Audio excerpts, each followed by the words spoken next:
बाढ़ से प्रभावित किसानों ने मुआवजे की किया मांग। महाराजगंज जनपद के विकासखंड निचलौल के ग्राम सभा बहुआर के तमाम किसानों का फसल हुआ नुकसान। बाढ़ से प्रभावित किसानों के खेतों में बाढ़ का पानी जाने से कई एकड़ फसलों की बर्बादी हो गई है। ऐसे में पीड़ित किसानों ने सरकार से मुआवजा की मांग करते हुए अपने दर्द को बयान किया। वह कहा कि हमें अब तक कोई सरकारी लाभ नहीं मिल रहा है और न ही कोई जायजा लेने आया। हम सभी लोग किसी तरह मजदूरी कर अपने जीवन यापन कर रहे हैं। तो वहीं ग्राम प्रधान बहुआर खुर्द राधेश्याम यादव से पूछे जाने पर उन्होंने कहा कि मेरे ग्राम सभा में तहसीलदार साहब आए थे नाव के लिए, तो मैं उन्हें दिखाया। वह कहा भी था, तहसीलदार महोदय ने कहा कि बाढ़ से प्रभावित सभी किसानों को हम मुआवजा दिलवाने का काम करेंगे। रिपोर्ट तैयब अली चिश्ती। सब दही गइल बा, कुछ सगरो देना साफ होला, सब पानी महलस अवन पनिया ही सगरो बाटे। ये ऊँचका बतन झुराइल बा, आप देखते बाड़ी लात उत भाषता एमे बहिन तक ले। एको केहू लिखे पढ़े नहीं आई, न केहू देखे आई।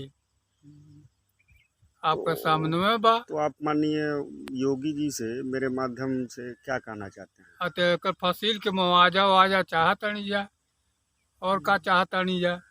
अब धान थोड़ा रोपा पाई कि फिर धान रोपा जा तो हो जा। अब धान कुल फूटत अड़िए यहाँ सब 2 साल से दही जाता। हमन के यह इतना खेती बाड़ी बा 2 साल से दही जाता। कहाँ से रहते हैं? बहुआ खुद बहुआ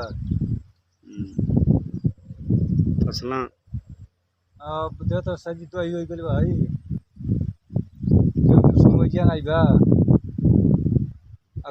लिख तो पढ़ तो नहीं बा, मुआवजा नहीं मिलता। और जोगी जी से कोई के भी बीमार हो जा। पानी से भर गया, सब दह गया। 2 साल से दह रहा, लेकिन कोई प्रशासन कुछ कार्रवाई नहीं कर रही है। कोई आया था लिखने पढ़ने? कोई पढ़ने लिखने नहीं आया था आज तक। कैसे जीवन यापन करते हैं? मजदूरी करके खा रहे हैं, जी रहे हैं। चंद्रपान बाप नाम राम खेती पाना उपाय एक घर द्वार है। 2 ही गल 3 साल 10 जाता, दूरी वाले तो 9 साल 10 गए। शासन प्रशासन कुछ जो हो ना जाए, कहन जे लेखपाल कही कर लेखपाल ना जाए ना, तो कैसे हम जियल खाना कैसे का करना। दूरी बा कहीं दूरी बा सुनो तो दान दर्शन दे दे तो जियल खाई जाए। मेरे वहाँ बाढ़ से धान, गन्ना, तिल, यहाँ तक कि ऊंची जगहों पर जो हल्दी बोई जाती है, आदि बोई जाती है, वो भी सब नष्ट हो गए हैं। और यहाँ की जनता बहुत कष्ट में है। और आज तक बहुत दिनों से हम लोग भी आस लगाए हुए थे प्रशासन के लोग आएंगे और इसका जो है निराकरण करेंगे।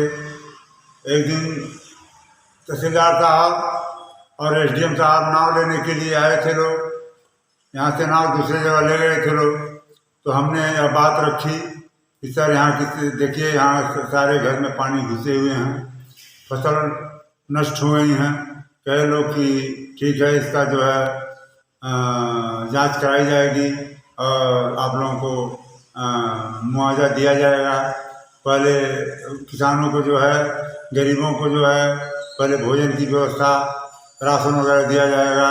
लेकिन मेरे गांव सभा में कोई नहीं दिया गया। यहीं पड़ोस में करमिसवा, गिड़हवा में लोग राशन दिए हैं, लेकिन बहुआर खुर्द में कोई राशन की व्यवस्था भी नहीं की गई। यहाँ तक कि फसल की तो बातें छोड़िए, ये रास्ते की जो है, ये धोबा में जो पुल है, उस पुल की जो है तमाम जगह टूट गए हैं, रास्ते टूट गए हैं, आवागमन ठप है। इस समय किस तरह से आदमी आ जा रहे हैं वही समझते हैं। पैदल किसी तरह से लोग आ जा रहे हैं, लेकिन प्रशासन के कामों पर जू नहीं रह रहा है। तो आप ग्राम प्रधान हैं, उस पर आपका क्या मतलब? हमने अपनी बात एसडीएम साहब से, तहसीलदार साहब से बताई थी, लेकिन आज तक कोई कार्रवाई नहीं हुई। हम क्या करें क्या नहीं करें।